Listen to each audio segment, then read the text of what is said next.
నేనిప్పుడు గుంటూరులో సమగ్ర హాస్పిటల్స్లో డాక్టర్ నీరజ గారితో ఉన్నాను. Neurologist, movement disorders specialist. Parkinson's లాంటి డిసీజ్ సంబంధించి మనం వింటూ ఉంటాం. సాధారణంగా సివిల్ సర్వీసెస్ ఎగ్జామినేషన్స్కి ప్రిపేర్ అయ్యే స్టూడెంట్స్ తోటి మాట్లాడే నేను, వాళ్ళకి కోచింగ్ ఇచ్చే నేను ఒక న్యూరాలజిస్ట్ తోటి ఎందుకు ఉండాలి? కారణం ఏంటంటే చాలామంది స్టూడెంట్స్ మాకు గుర్తుండటం లేదు, చదివినా గుర్తుండటం లేదు, కాన్సన్ట్రేషన్ పెట్టలేకపోతున్నాము, ఇలాంటి కంప్లైంట్స్ ఇస్తూ ఉంటారు. మరి ఒక స్టూడెంట్కి ఒక్కసారి చదివితే గుర్తున్నప్పుడు ఇంకొక స్టూడెంట్కి 5 సార్లు చదివినా ఎందుకు గుర్తుండట్లేదు? This is my question.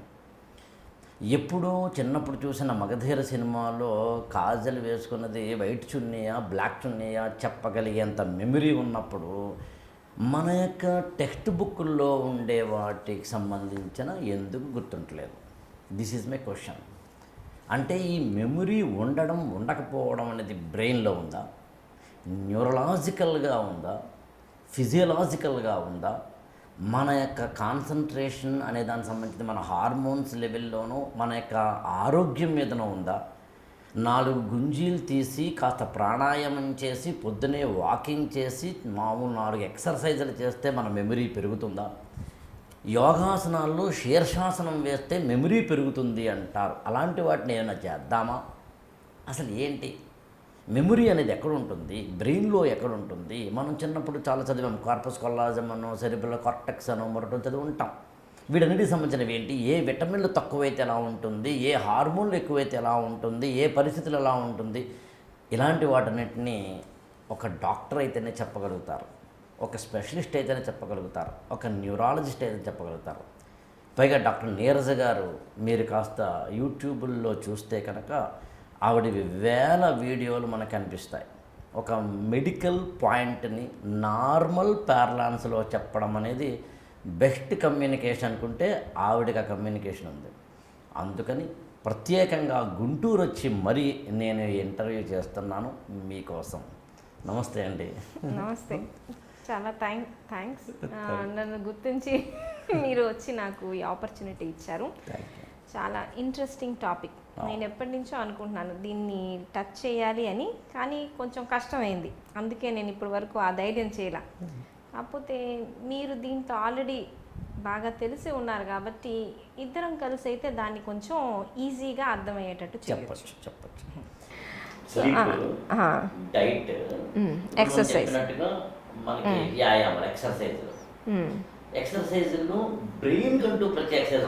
బ్రెయిన్కి ఏంటి అంటే బ్రెయిన్ని మనం యూజ్ చేయాలి, వాడడం కోసం. నేను రోజు చదివితే అది వాడడం అవ్వదు, ఆ పార్టే స్ట్రెంగ్త్ అవుద్ది. మనం వాడని పార్ట్ వాడుకోవాలి. ఇప్పుడు పెయింటింగ్ లాంటివి చేసాం, మనం రైట్ సైడ్ బ్రెయిన్ని స్టిమ్యులేట్ చేస్తాం. పెయింటింగ్, పోయట్రీ రాసాం, అప్పుడు వేరే పార్ట్. సుడోకు, మ్యాథ్ పజిల్స్ చేసాము, వొకాబులరీ కొత్త వర్డ్ నేర్చుకున్నాము, పజిల్స్ చేసాము. ఇవన్నీ బ్రెయిన్కి ఎక్సర్సైజ్, బ్రెయిన్ టీజర్స్. సో ఇవి చేస్తే ఏంటంటే మనము బ్రెయిన్ కనెక్షన్స్ మనం వాడనివి తగ్గిపోతూ ఉంటాయి కదా, ఏజ్ పెరిగే కొద్ది కనెక్షన్స్ తగ్గిపోతూ వస్తాయి. సో మనం ఏంటంటే కనెక్షన్స్ తగ్గకుండా ప్రిజర్వ్ చేయడానికి అన్ని పార్ట్లు వాడుతూ ఉండాలి. మనకి చిన్నప్పటి నుంచి పొడుపు కథలని, పజిల్స్ అని ఇవన్నీ నేర్పడానికి వన్ ఆఫ్ ది ఇదే ఉండాలి. ట్రూ. అవును, బ్రెయిన్లో అన్ని పార్ట్లు ఫంక్షన్ చేయాలి. ఇప్పుడు మనకి వచ్చిన ఇబ్బంది ఏంటి అంటే ఇవన్నీ పాస్ట్ టైంలో చేసే పనులు, మనం ఫ్రీ టైం. ఇప్పుడు ఫ్రీ టైం లేదు చాలా వరకు పిల్లలకి, ఈ రోజు మొత్తం బిజీ టైమే. ఫ్రీ టైం దొరికితే ఏం చేస్తారు? నాకు 10 minutes దొరికింది, నువ్వు నాతో గంట చదివించావు కాబట్టి నాకు ఫోన్ ఇవ్వాలంటారు. ఫోన్ అడగటానికి one of the main reason ఇంట్లో వాళ్ళు కూడా ఫోన్ వాడుతూ ఉంటారు. నువ్వు వాడుతున్నావుగా, నాకు ఇవ్వచ్చు కదా అని. సో ఫోన్ వాడడం అనేది బ్రెయిన్కి రిలాక్సేషన్ కాదు. ఆ ఫోన్ మనం వీడియోస్ మారుస్తూ ఉంటాం, ఇది వచ్చింది చేంజ్ చేస్తుంటాం. సో బ్రెయిన్ ఆ టైంలో కూడా యాక్టివ్గానే ఏదో చేస్తూ ఉంది, ఎమోషన్స్, ఆ ఎమోషన్ ఈ ఎమోషన్ అని చెప్పేసి. సో ఇట్లా ఒక 10 వీడియోలు చూసేటప్పటికి బ్రెయిన్ అలసిపోయింది కానీ యాక్టివ్ అవ్వదు. సో కాబట్టి అది యూజ్ లేదు. సో మనం చదువుకుంటున్నాము అంటే బ్రేక్స్ ఇవ్వాలి మధ్యలో. ఇప్పుడు నేను చదివేటప్పుడు నాకు తెలుసు గంటకి నేను 20 పేజీలు చదవగలను. నా స్పీడ్ అది, అందరి స్పీడ్ అది కాదు. సో నేను 20 మినిట్స్ అని పెట్టుకుంటా. గంటలో 20 మినిట్స్ 10 పేజెస్, 20 మినిట్స్ 10 పేజెస్ అని. మధ్యలో ఏం చేస్తాను, మిగతా టైం ఉందిగా, ఆ టైం నేను బయటకు వెళ్ళి అటు ఇటు తిరిగేసి, కావాలంటే కాఫీ షాప్కి వెళ్ళేసి నలుగురు బయట ఖాళీగా మళ్ళీ తిరుగుతున్న వాళ్ళతో మాట్లాడేసి మళ్ళీ వచ్చి కూర్చుంటాం. సో అట్లా కాకుండా 20 మినిట్స్ చదివి 10 మినిట్స్ ఫోన్ చూసి మళ్ళీ 20 మినిట్స్ 10 మినిట్స్, అది రిలాక్సేషన్ అవ్వదు. సో అనిపిస్తుంది కానీ ఫేక్ అంతే. సో చదువుకునేటప్పుడు మన స్పీడ్ మనకి తెలిసి ఉండాలి. నేను ప్రతి ఎగ్జామ్కి ముందు మా పెద్ద పెద్ద బుక్స్ ఉంటాయి. నేను న్యూరాలజీ ఎంట్రన్స్ కూర్చున్నా అన్నా కూడా నేను 3 సార్లు చదవండి బుక్ చదవకుండా నేను ఎగ్జామ్ రాయను. 3 టైమ్స్ నేను ఆ బుక్ ఫినిష్ చేయాలి. ఎందుకంటే నాకు తెలుసు నేను 3 టైమ్స్ చదివితే నాకు గుర్తుండిద్ది అని. ఫస్ట్ టైం అండర్లైన్ చేసుకుంటా. సో ఒక్కొక్క వ్యక్తి, ఒక స్టూడెంట్ తాను మెమరీని ఇంప్రూవ్ చేసుకోవాలన్నా, మంచి మార్కులు తెచ్చుకోవాలన్నా, జీవితంలో ఎదగాలన్నా ఫస్ట్ తను తాను అర్థం చేసుకోవాలి. ఎన్నిసార్లు చదివితే గుర్తుంటుంది. పక్కోళ్ళు ఒకసారి చదివారు అని నేను బాధపడ్డాను అనుకోండి, నేను 3 సార్లు చదవలేనుగా, నేను డిప్రెషన్ తప్ప ఏమీ ఉండదు. నా స్పీడ్ ఇదే. నాకు ఒకసారి చదివితే గుర్తుంటుంది అంటే నాకు గుర్తుండదు. నేను ఫస్ట్ టైం అండర్లైన్ చేసుకుంటా. చదివింది నేను రాయాల్సిందే. అందులో 3 పెన్లు వాడతా, red ink pen, green ink pen, black. Okay okay. ఈ 3 ఉంటే నేను ఏది రాసినా అలాగే. మిమ్మల్ని ఇంటర్వ్యూ చేయడానికి రాసుకున్న నోట్స్ కూడా అలాగే ఉంటుంది. అలా ఒక్కసారి చేస్తారు. Okay okay. మళ్ళీ ఇంకా అసలు చూడాల్సిన అవసరం. అది మీది రైటింగ్తో బాగా గుర్తుండిద్ది అని. నేను అండర్లైనింగ్ చేసి నేను మళ్ళీ చదవాలి. మళ్ళీ నన్ను ఒక్కొక్క టెక్నిక్. కొంతమంది క్వశ్చన్స్, ఇప్పుడు నన్ను దీని మీద క్వశ్చన్ అడిగితే నేను ఎట్లా చెప్తాను అని ఆలోచిస్తాను చూడండి, అది మెమరీని మనం సాలిడిఫై చేస్తున్నాం. ఇంకొకటి కొంతమంది ఏంటంటే టీచింగ్, ఇంకొకరికి నేర్పించాము అంటే మర్చిపోం. సో అవన్నీ టెక్నిక్స్. సో ఒక్కొక్క స్టూడెంట్ ఒక విధంగా, ఒకసారి చదివితే గుర్తుంటుందా, 3 సార్లు చదివితే గుర్తుంటుందా, రాస్తే గుర్తుంటుందా, 3 పెన్నులు రాస్తే గుర్తుంటుందా, చెప్తే గుర్తుంటుందా, క్వశ్చనింగ్తో గుర్తుంటుందా, సినాప్సిస్ గా రాసుకుంటే గుర్తుంటుందా, ఎక్స్ప్లెయిన్ చేస్తే గుర్తుంటుందా, బోర్డు మీద రాసి లేదా ఏదైనా గోడకి అంటించుకుంటే గుర్తుంటుందా, అంటే విజువల్ గా చూస్తే గుర్తుంటుందా, ఎలా గుర్తుంటుంది నీకు అని తెలుసుకోవాల్సిన బాధ్యత నీది. ఎగ్జాక్ట్లీ. నువ్వు ఓలా వాడతావా, ఊబర్ వాడతావా, ర్యాపిడో వాడతావా, నీకు అవసరం. To reach your destination of the memory. Every person is different, every brain is different.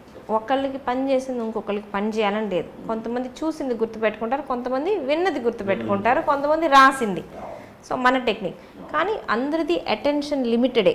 Attention time గంట సేపు 4-5 గంటలు కరెక్ట్గా చదివాను అంటే స్టార్టింగ్ది గుర్తుండేది, లాస్ట్లోది గుర్తుండదు. ఉంది. అలర్ట్నెస్ 20 to 30 మినిట్స్ అంతే. ఇప్పుడు తగ్గిపోతుంది, అలర్ట్నెస్ తగ్గిపోద్ది. మళ్ళీ అలర్ట్నెస్ మళ్ళీ మనం పెంచుకోవాల్సి వచ్చింది. అవును. తర్వాత బ్రేక్ ఇస్తారు. అవును, ట్రూ.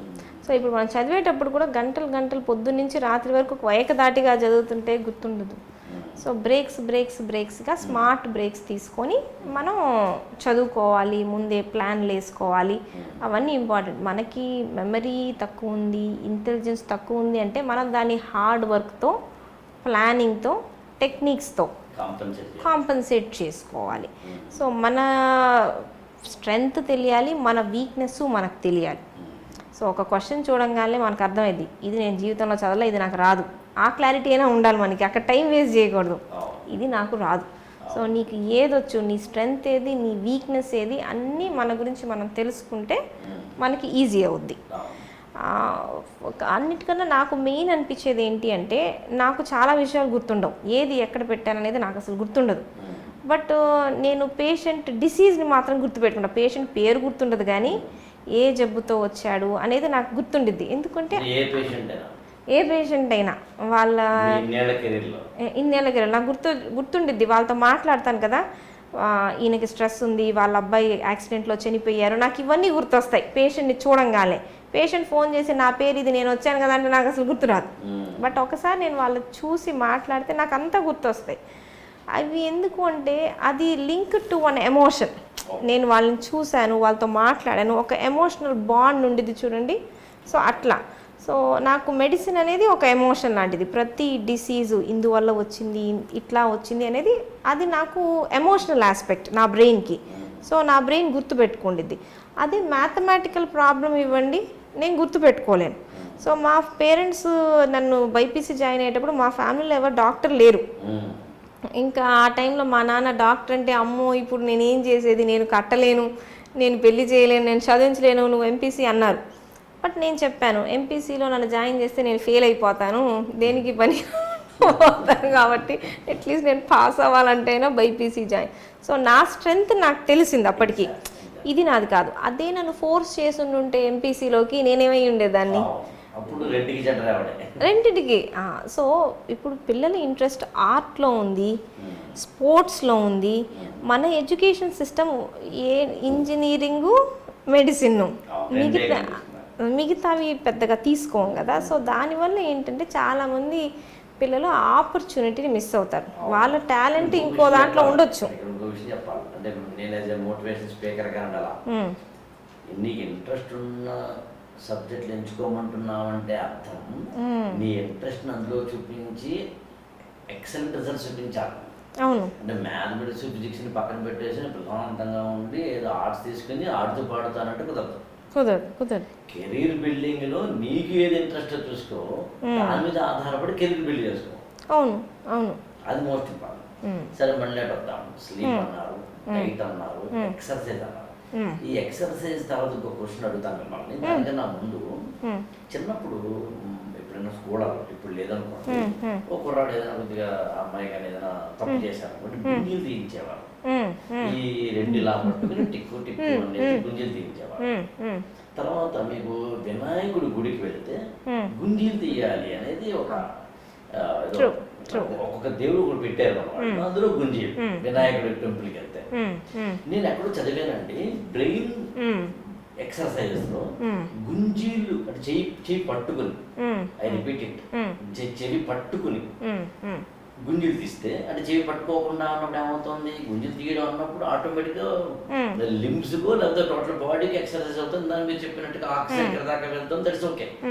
బట్ పాయింట్ అలా ఏంటంటే చెవులు ఇలా పట్టుకోవడం వల్ల ఏదైనా లోపల ఏమైనా వాటికి సంబంధించిన ఎక్సర్సైజ్ జరుగుతుందా, చిన్నప్పుడు దానికి ఏదైనా కారణం ఉందా? నేను ఎక్కడో చదివాను బ్రెయిన్ ఎక్సర్సైజ్ లో గుంజీల వల్ల బ్రెయిన్ కి ఎఫెక్ట్ ఉంటుంది అని.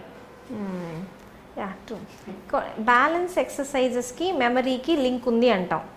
బ్యాలెన్స్కి సంబంధించినవి అంటే మనము బ్యాలెన్స్ కాన్షియస్గా మెయింటైన్ చేయాలి. బ్యాలెన్స్ నడిచేటప్పుడు మన స్పృహలో ఉండదు, మనం నడిచేస్తాం. బట్ ఒక కాలు మీద నుంచోండి తొక్కుడు బిల్ల ఆడుకుంటా వెళ్ళండి అంటే మనం కాన్షియస్గా చేస్తాం ఆ పని, బ్యాలెన్స్ మెయింటైన్ చేస్తాం. సో బ్యాలెన్స్ ఎక్సర్సైజెస్కి మెమరీకి చాలా క్లోజ్ రిలేషన్ ఉంది. సో నాకు తెలిసి ఇది ఒకవేళ ఆ బ్యాలెన్స్ పార్ట్ని యాక్టివేట్ చేసేది కాబట్టి దానివల్ల అయ్యి ఉండొచ్చు. ఇంకొకటి ఏదైనా మనం చదివిన తర్వాత కూడా గుర్తుండాలి అంటే దానికి ఒక ఎమోషన్ రిలేట్ అవ్వాలి అంటాం. సో పనిష్మెంట్స్ అట్లాగే పనిచేసేది. మీకు నొప్పి వచ్చింది అనుకోండి, ఆ నొప్పి వల్ల కూడా మీకు గుర్తుండిద్ది. సో ఆ షార్ట్ స్ట్రెస్ అనేది బ్రెయిన్కి యాక్చువల్లీ హెల్ప్ అవుద్ది. లాంగ్ స్ట్రెస్ పనిచేయదు, షార్ట్ స్ట్రెస్ అనేది.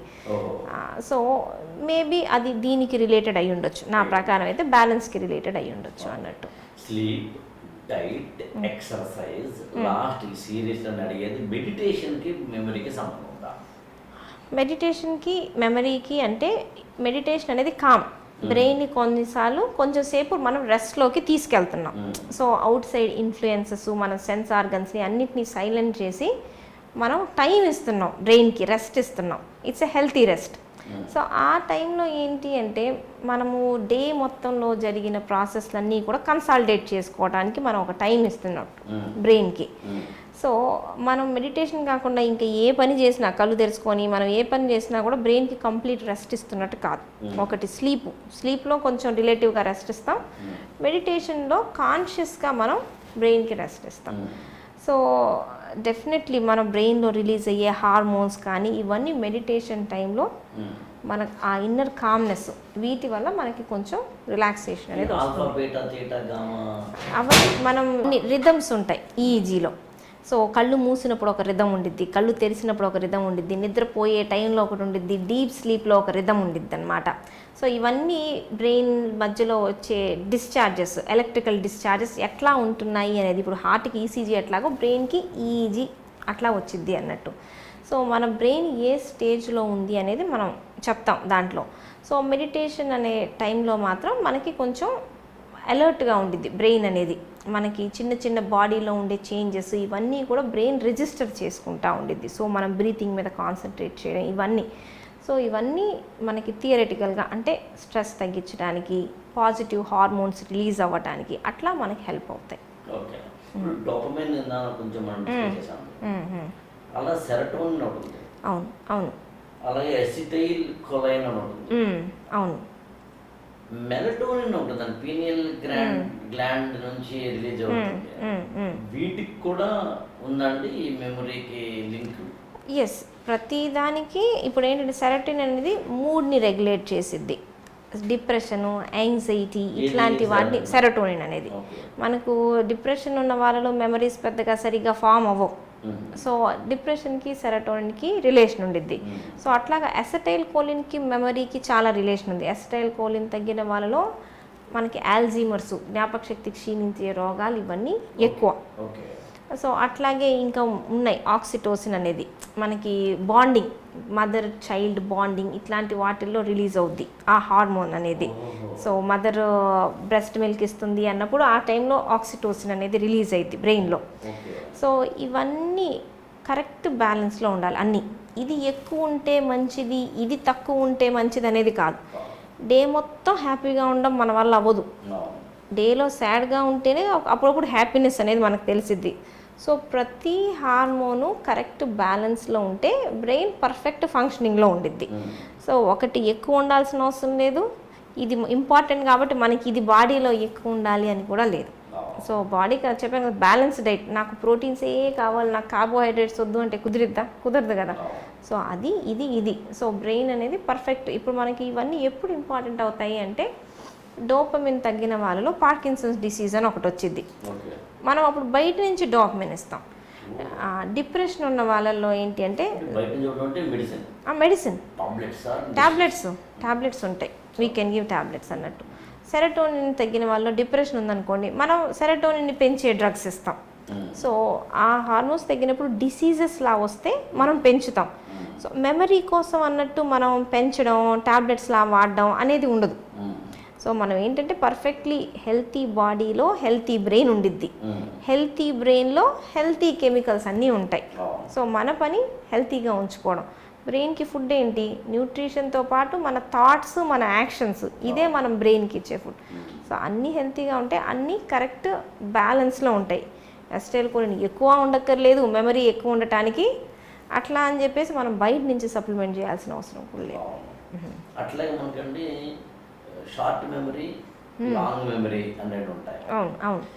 మన బ్రెయిన్లో ఎక్కడ short memory, seat of short memory ఏంటి, సీట్ ఆఫ్ మామూలుగా ఫ్రాంటల్ లోబ్స్ అంటాం. ఫ్రాంటల్ లోబ్స్ అనేవి అటెన్షన్, మనకి ఏదో పని చేస్తే ఎవరో ఏదో చెప్తుంటే మనం వినం కదా, దాని మీద మనం అటెన్షన్ డైవర్ట్ చేయాలి. సో అది ఫ్రాంటల్ లోబ్ యొక్క పని. చుట్టుపక్కల పిచ్చి పిచ్చి అన్నీ జరుగుతూ ఉండొచ్చు, అవన్నిటికీ నో చెప్పాలి, అది కూడా ఫ్రాంటల్ లోబ్ చెప్పిద్ది. ఇదంతా నాకు అవసరం లేదు, వీటన్నిటికీ నేను నో చెప్తాను, ఇదే నాకు ఇంపార్టెంట్ అని. సో అది వర్కింగ్ మెమరీలోకి ఎంటర్ అవుద్ది మనకి. సో ఇప్పుడు మనం చదువుతున్నాము, వెనకాల ఏవేవో జరుగుతున్నా మనం అది కరెక్ట్గా చదివి దాని గురించి మనం ఆలోచిస్తే మన వర్కింగ్ మెమరీలోకి ఎంటర్ అవుద్ది. ఎంటర్ అయిన తర్వాత మనం ఏం చేయాలి, దాన్ని రీటైన్ చేయాలి కొంతసేపు, అది మెమరీలోకి ఫామ్ అవ్వటానికి. ఎట్లా రీటైన్ చేస్తాం, ఇప్పుడు మనం చదివిన దాన్ని పాత దాంతో దేంతో అయినా లింక్ చేసుకుంటాం, లేకపోతే ఇంకెక్కడో చదివింది గుర్తు తెచ్చుకుంటాం, లేకపోతే ఇంకొకరితో డిస్కస్ చేస్తాం. సో ఇవన్నీ ప్రాసెస్ వల్ల అది కొంచెం స్ట్రాంగ్ అవుద్ది ఆ సిగ్నల్ అనేది. దాంతో హిప్పో క్యాంపస్లో అది లాంగ్ టర్మ్ మెమరీ కింద ఫామ్ అవుతా ఉండిద్ది. ఆ లాంగ్ టర్మ్ మెమరీలో అది కూడా ఎగిరిపోవచ్చు మళ్ళీ మనం దాన్ని రిపీట్ చేయకపోతే. సో మళ్ళీ కొన్ని రోజుల తర్వాత ఇంకేదో టాపిక్ వచ్చినప్పుడు దీన్ని మనం చూసుకున్నాం అనుకోండి, అప్పుడు అది స్ట్రాంగ్గా ఉండిద్ది అన్నట్టు. అటు తిరిగి తిరిగి రివిజన్స్ రిపిటేషన్స్ చేస్తుంది. చేయాల్సిందే. ఎంత ఎక్కువ చేస్తావు, ఎంత ఎక్కువ చెయ్యాలి అనేది నీ బ్రెయిన్ కెపాసిటీని బట్టి ఉంటుంది. 2 సార్లు 3 సార్లు 5 సార్లు అనేది ఎవరి కెపాసిటీ వాళ్ళది. ఆధారపడి ఉంటుంది. అట్లాగేనండి ఇప్పుడు సినాప్టిక్ కమ్యూనికేషన్ అని చెప్పి న్యూరాన్స్ మధ్యన ఉంటుంది. అసలు ఈ న్యూరాన్ పాత్ర ఏంటి? న్యూరాన్లు ఎన్ని లక్షలాది ఉంటాయనేదో అంటారు. అవును. ఈ సినాప్టిక్ కమ్యూనికేషన్ అంటే ఏంటంటే దానికి మెమరీకి సంబంధం ఏంటి? ఇప్పుడు నర్వ్స్ అనేవి చాలా వరకు మేము చెప్పేది ఎలక్ట్రిక్ కేబుల్స్ లాంటివి. నర్వ్లో సెల్స్ కణం ఉండిద్దిగా, ప్రతి బాడీ యొక్క బేసిక్ ఫంక్షన్ సెల్. బ్రెయిన్ యొక్క బేసిక్ సెల్లే న్యూరాన్. అది న్యూరాన్ అంటాం దానికి న్యూరాన్ నుంచి డెండ్రైట్స్ అని వస్తాయి, యాక్సాన్స్ అని వస్తాయి. సో ఒక న్యూరాన్ ఎండ్ అయ్యేటప్పుడు డెండ్రైట్స్ ఒక వైపు నుంచి వస్తాయి, యాక్సాన్ ఇంకొక వైపు నుంచి వచ్చింది. డెండ్రైట్స్ సెల్లో నుంచి అన్నీ వస్తాయి. ఈ యాక్సాన్ అనేది మనకి ఇక్కడ ఉన్న సిగ్నల్ ఇక్కడ వరకు వెళ్ళాలి చూడండి. సో ఇవన్నీ అట్లా ట్రావెల్ అవుతూ ఉంటాయి. నరానికి ఉండే కనెక్షనే సినాప్స్. ఒక నరం నుంచి సిగ్నల్ ఇంకో నరంలోకి ఎట్లా వెళ్తుంది అంటే సినాప్స్ అని ఉంటాయి, కనెక్షన్స్ ఉంటాయి. అవన్నీ ఎగ్జాక్ట్లీ. సో ఎట్లా పాస్ అవుద్ది? వైర్లో కరెంట్ కదా, సేమ్ అట్లాగే సోడియము, పొటాషియము, అయాన్స్ ఉంటాయి. ఆ అయాన్ వెళ్ళినప్పుడు ఎలక్ట్రిక్ ఛార్జెస్ వెళ్తుంటాయి. సో ఆ ఎలక్ట్రిక్ ఛార్జెస్ అనేవి సినాప్స్లో ఉండేవి. సో ఇవి ఎట్లా వెళ్తున్నాయి ఛార్జ్ కరెంట్ని పెంచేవి ఇవన్నీ ట్రాన్స్మిటర్స్ అంటాం, ఎస్టైల్ కోలిన్. ఇవన్నీ ఏంటంటే ఆ వెళ్ళే కరెంట్ ఇంపల్స్ని ఇంకా స్ట్రాంగ్ చేస్తాయి. సో మనం ఏంటి అంటే చిన్నప్పుడు యాక్చువల్లీ కనెక్షన్స్, సినాప్టిక్ కనెక్షన్స్ చాలా ఉంటాయి. పుట్టిన బ్రెయిన్ చాలా కాంప్లెక్స్గా ఉండిద్ది. సో పిచ్చి బిహేవియర్లు ఉంటాయి చూడండి, ఇష్టం వచ్చినట్టు నడుస్తూ ఉంటారు అవన్నీ. సో పిచ్చి బిహేవియర్లు అన్నీ తగ్గించడం అంటే సినాప్సెస్, అన్నెసరీ సినాప్సెస్ని కట్ చేసుకుంటా పోతాం. అవసరమైన సినాప్సెస్ని స్ట్రాంగ్ చేసుకుంటాం. మనకు కావాల్సిన బిహేవియర్ని రివార్డ్, నువ్వు ఇట్లా చేస్తే, ఇప్పుడు టాయిలెట్ ట్రైనింగ్ చేయాలి, నువ్వు ఇట్లా చేస్తే నేను నీకు ఇది ఇస్తా, రివార్డ్ అనే బిహేవియర్ ఇచ్చి మనం దాన్ని స్ట్రెంగ్తన్ చేస్తాం. అన్నెసరీ బిహేవియర్ని మనం కట్ చేసుకుంటా పోతాం. సో లైఫ్ లాంగ్ మనం చేసేది బ్రెయిన్ ఏంటి అంటే కనెక్షన్స్ని మార్చుకుంటూ వెళ్తాం. కొత్త కణం రావడం, కొత్త ఏమీ జరగవు. ఉన్న కనెక్షన్స్, పాత కనెక్షన్స్ వీక్ అవ్వడం, కొత్త కనెక్షన్స్ ఫామ్ అవ్వడం. మన మెమరీ ఉండేది ఈ కనెక్షన్స్లోనే. సో దాన్ని మనం ప్రిజర్వ్ చేసుకోవాలి. న్యూరాన్స్ అనేవి అందరిలోనూ సమానం ఉంటాయి కదండి. దగ్గర ఒకరి బ్రెయిన్లో మెమరీ ఎక్కువ ఉన్న వాళ్ళకి ఎక్కువ న్యూరాన్స్ అట్లా ఏమి ఉండదు. మెమరీ ఉన్న వాళ్ళకి పెద్దలు అట్లా కూడా ఏమి ఉండదు. మనం వాడుకునే విధానం ఎంత స్ట్రాంగ్గా ఉందని. బట్ ఇప్పుడు మనకి హెడ్ ఇంజురీ అయింది, యాక్సిడెంట్ అయింది, తలలో స్ట్రోక్ వచ్చింది, బ్లీడింగ్ అయింది, ఇట్లాంటివి అయినప్పుడు ఇంకా మన చేతుల్లో ఉండవు. కొన్ని దెబ్బతింటాయి. చాలాసార్లు చూస్తాం కదా, కోమా నుంచి లేచిన తర్వాత ఏమీ గుర్తుండదు, లాంగ్వేజ్ ఉండదు, ఏమీ ఉండదు. ఎందుకంటే బ్రెయిన్కి బలమైన డ్యామేజ్ జరిగింది అంటే అన్ని చోట్ల డ్యామేజ్ జరగచ్చు అన్నట్టు. సో ఇవన్నీ బయట నుంచి వచ్చాయి. ఇప్పుడు మెదడు వాపు వ్యాధి, బ్రెయిన్ ఇన్ఫెక్షన్స్ ఇట్లాంటివి వచ్చిన తర్వాత కొంతమందికి అసలు వినికిడి పోయిద్ది, మెనింజైటిస్, సడన్గా హియరింగ్ పోయిద్ది, సడన్గా మాట పోయిద్ది, సడన్గా చూపు పోవచ్చు. సో ఇవన్నీ ఏ పార్ట్ డ్యామేజ్ అయ్యింది దాన్ని బట్టి అన్నట్టు. బట్ న్యూరాన్స్ అయితే మాత్రం అందరిలోనూ సమానంగా ఉంటాయి. All human beings by birth జెనెటికల్గా అట్లాగే ఉంటాయి. Billions and billions with age తగ్గుతాయి. అట్రోఫీ అంటాం. వయసు పెరిగే కొద్దీ బ్రెయిన్ సైజు తగ్గుతానే ఉండిద్ది. 70 year old brain, 40 year old brain ఒకట్లా ఉండిద్దా అంటే స్కాన్లోనే అర్థమైపోద్ది. ఇది పెద్ద వయసు ఉన్న వాళ్ళ మెదడు ష్రింక్ అయిపో, మన స్కిన్ లాగానే స్కిన్ ష్రింక్ అయిపోదు, అట్లాగే బ్రెయిన్ కూడా ష్రింక్ అవుద్ది అన్నట్టు. మనకి కొంతమందికి పెద్ద బుర్ర ఉంటుంది ఫిజికల్ గా చూస్తే, లోపల ఎంత ఉందంతే కాదు, కొంత చిన్న తలకాయ పెద్దగా ఉంటుంది. అవన్నీ జెనెటిక్ ట్రైట్స్. లేదు. కొంతమంది పిల్లలు పెద్ద తలకాయతో ఉంటారు, బేబీస్. యాక్చువల్లీ బ్రెయిన్లో హైడ్రోకెఫ్లస్ అని ఉండిద్ది, ఫ్లూయిడ్ ఎక్కువగా ఉండడం వల్ల కూడా బ్రెయిన్ పెద్దగా ఉండిద్ది. వాళ్ళకి అబ్నార్మల్, అప్పుడు సర్జరీ చేయాల్సి వచ్చింది అది తగ్గించడానికి అన్నట్టు. అది ఒక డిసీజ్. నేను ఆంథ్రోపాలజికల్గా చదివింది ఏంటంటేనండి, జంతువుల నుంచి మానవుడు హ్యూమన్ ఎవల్యూషన్ జరుగుతున్న క్రమంలో మానవుడి మెదడు పెరిగింది అని జంతువులతో పోల్చుకుంటే. అంటే మొత్తం బాడీ దాంట్లో 1.35% ఎంతో ఓన్లీ బ్రెయిన్ మాత్రమే ఉంటుంది. ఏనుగుల్లో అంటే ఎలిఫెంట్స్ అయితే కానీ 0.2% మాత్రమే ఉంటుంది అని అంటారు. అవును అవును. ఆంథ్రోపాలజికల్ గానీ మీరు జువాలజీలో చదువుతాం. మనం బ్రెయిన్కిను మొత్తం జంతువుల్లో ఉన్న బ్రెయిన్కి దగ్గరగా ఉన్న బ్రెయిన్ కోతి కాదు యాక్చువల్గాను ఏనుగు అంటారు. అవును అవును, సైజ్ అవుతుంది. అందుకే వినాయకుడికి ఏనుగు తలకాయని పెట్టడానికి కారణం ఇదే అని నేను అనుకుంటున్నాను. అయి ఉండొచ్చు, దాంట్లో మీరే ఎక్స్పర్ట్, నేను కాదు. పాసిబుల్ అయి ఉండొచ్చు. మన బ్రెయిన్లో కూడా ఎదిగింది ఏంటి అంటే కార్టెక్స్, సెరిబ్రల్ కార్టెక్స్ అంటాం. వెనకాల బ్రెయిన్ స్టెమ్ ఉండిద్ది, బ్రీతింగ్కి, హార్ట్ బీట్కి, బీపీ మెయింటైన్, ఇవి అన్నిటికీ కామనే. యానిమల్స్కి కూడా అవి అవసరమే, బ్రెయిన్ స్టెమ్లో ఉండేవి. మెమరీ, తెలివితేటలు అనేది న్యూ బ్రెయిన్, నియో కార్టెక్స్ అంటాం. నియో కార్టెక్స్ మనది పెద్దది. సో జనాల మధ్యలో ఎట్లా ఉండాలి, జడ్జిమెంట్ కరెక్ట్గా ఎట్లా ఇవ్వాలి, ఏది చేయకూడదు, ఏది చేయొచ్చు, ఇవన్నీ సోషల్ బిహేవియర్స్, ఇవన్నీ. లేదు లేదు, అది బ్రెయిన్లో వచ్చిన మార్పే.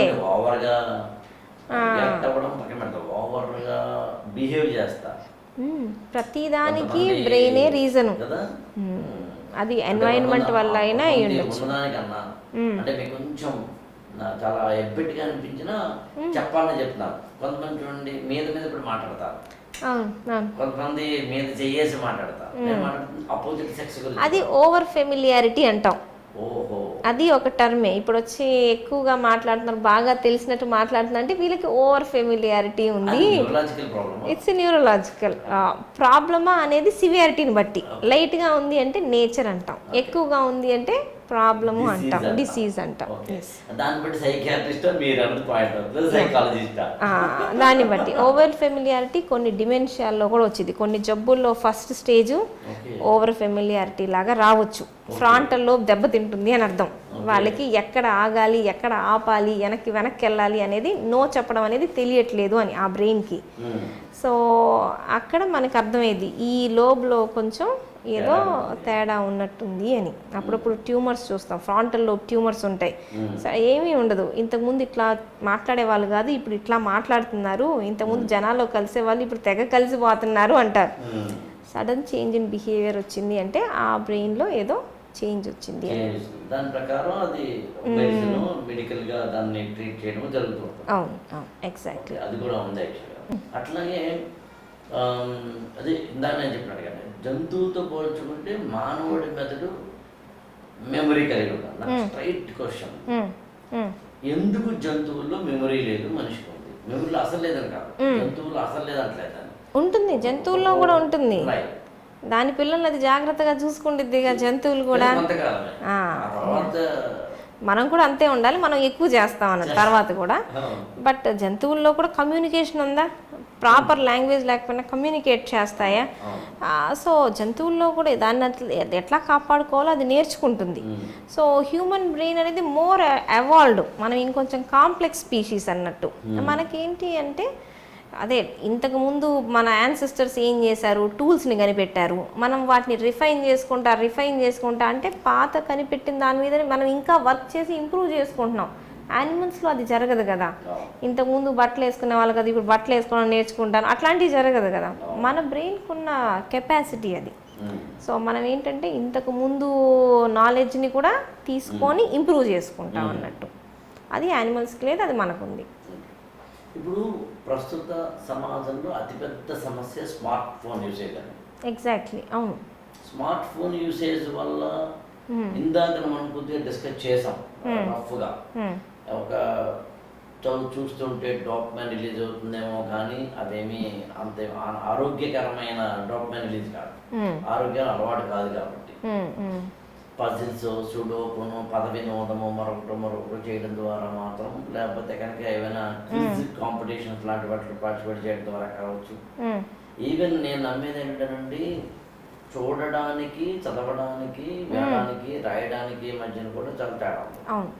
మెమరీ ఇంప్రూవ్మెంట్ లెవెల్ మనం చూస్తున్నప్పుడు, ఉదాహరణకి ఇదే వీడియో మన ఇద్దరం మాట్లాడుతున్నాము, ఎవరు చూస్తున్నప్పుడు కన్నా అదే మన ఇద్దరు మాట్లాడేదాన్ని బుక్గా రాసి కనుక ఇస్తే కనుక చదువుతున్నప్పుడు వాడికి ఎక్కువ కాన్సన్ట్రేషన్, మెమరీ పెరుగుతుంది, లోపల కార్పస్ కొల్లాజము లేకపోతే కనుక సెరిబ్రల్ కార్టెక్స్. ఇమాజిన్ చేసేది కదా బ్రెయిన్ Exactly. చదువుతున్నప్పుడు. ఇమాజినేషన్ దీంట్లో ఎక్కడ ఉంది? ఇమాజినేషన్ లేదు. చెప్పింది వినడమే తప్ప చదివింది ఇమాజిన్ చేసుకోవడం అనేది కరెక్ట్.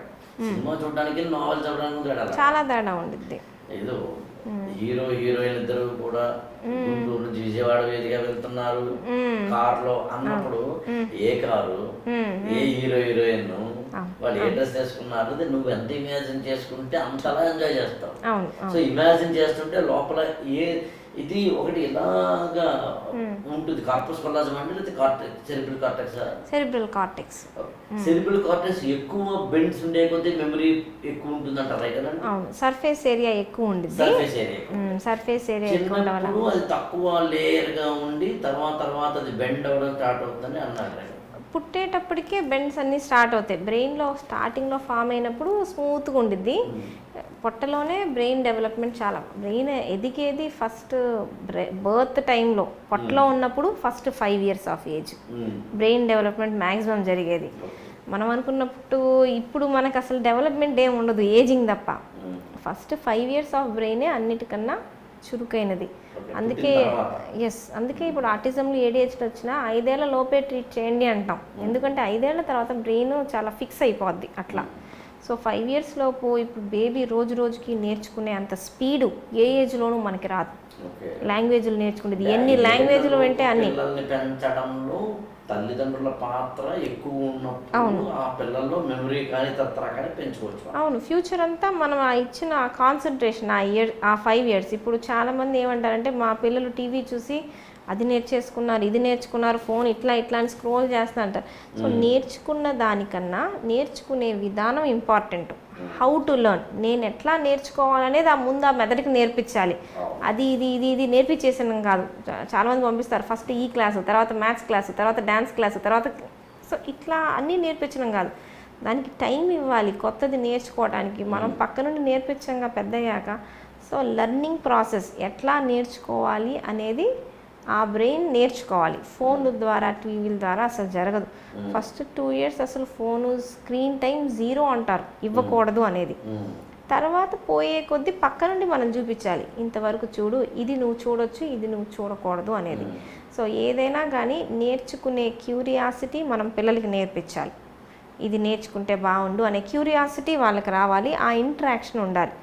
స్పూన్ ఫీడింగ్ చేయడం, మళ్ళీ నేర్పించి రిపీటెడ్గా చేయడం అట్లా కాకుండా ఫస్ట్ 5 years చాలా కేర్ఫుల్గా మనం జాగ్రత్తగా ఉంటే తర్వాత వాళ్ళే నేర్చుకుంటారు ఏది ఇచ్చినా కూడా. ఇప్పుడు పేరెంట్స్ పిల్లలకి ఇలాంటి వాటిలో ఏమేమి ఒక 5 టిప్స్ చెప్పాలి అంటే ఏం చెప్తారు పేరెంట్? ఏజ్ ఆఫ్ కోర్స్ 5 ఏళ్ళు కావచ్చు, ఇంకో 15 ఏళ్ళు కావచ్చు. సో మోస్ట్ ఇంపార్టెంట్ థింగ్ నాకేంటంటే పేరెంట్స్ రోల్ మోడల్స్, ఎగ్జాంపుల్స్ అవుతారు. నువ్వు ఎక్సర్సైజ్ చేయకుండా పిల్లల్ని ఎక్సర్సైజ్ చేయమంటే చేయరు. నువ్వు ఫోన్ చూస్తా పిల్లల్ని ఫోన్ చూడొద్దు అంటే కుదరదు. నువ్వు ఏది నేర్చుకోకుండా వాళ్ళని నేర్చుకో అంటే అట్లా ఉండదు. నువ్వు ఒక పుస్తకం పట్టుకుంటే పక్కన వాళ్ళు ఇంకొక పుస్తకం పట్టుకుంటారు. అంతేగాని మనం సీరియల్ చూస్తా నువ్వు చదువుకోపో, ఆ రూమ్లోకి వెళ్ళి తలుపేసుకో అంటే అట్లా జరగదు. ఇంకొకటి ప్రతిదీ మనం ఇట్లా చేయి అట్లా చేయి అనేది కాదు. ఇట్లా మనం కన్వర్జేషన్ చేసి చూపించాలి. ఆ కాన్వర్జేషన్ ఉండాలి పిల్లలతో, ఇట్లా చేస్తే మంచిది, మనం ఇట్లా చెయ్యాలి అనేది.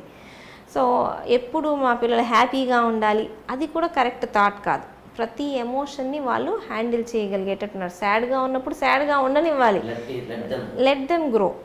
సో మనం ఎప్పుడు మా వాళ్ళని జాగ్రత్తగా చూసుకుంటా, ఎప్పుడు హ్యాపీగా ఉండాలి, కాలు కిందకి దిగి కారులోంచి దిగకూడదు, ఏసీ లేకుండా మా పిల్లలు ఉండలేరు, ఇట్లాంటివన్నీ మనం పెంచకూడదు.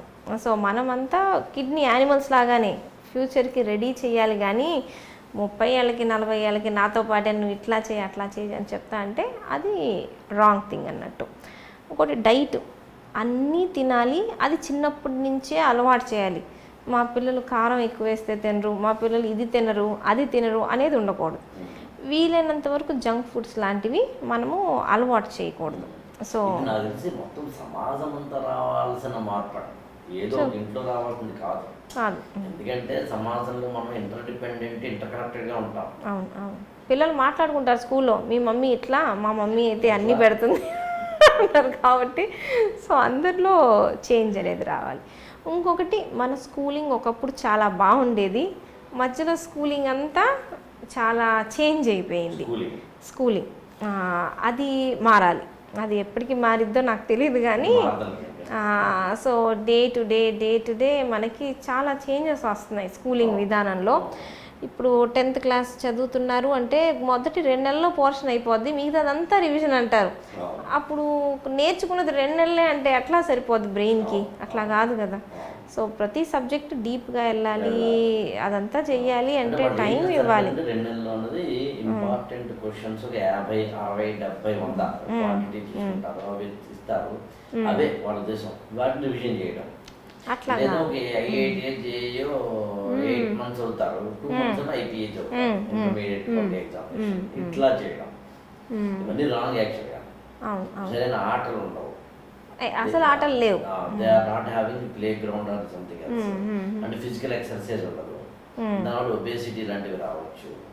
దానివల్ల ఇతరత్రా కూడా లైఫ్ మిస్మేనేజ్మెంట్ వచ్చే డిజార్డర్స్ రావచ్చు. వీటన్నిటి నుంచి మళ్ళీ అగైన్ హెల్త్ ప్రాబ్లమ్స్ లాంటివి. సో ఇది ఒక విషయస్ సైకిల్ యాక్చువల్. ఒక మనం సమాజంలో ఏదో అంటే ఒక స్కూల్లో, ఒక కాలేజీ, ఒక పేరెంట్, ఒక ఫ్యామిలీ మారడం వల్ల దీనికి అడ్వాంటేజ్.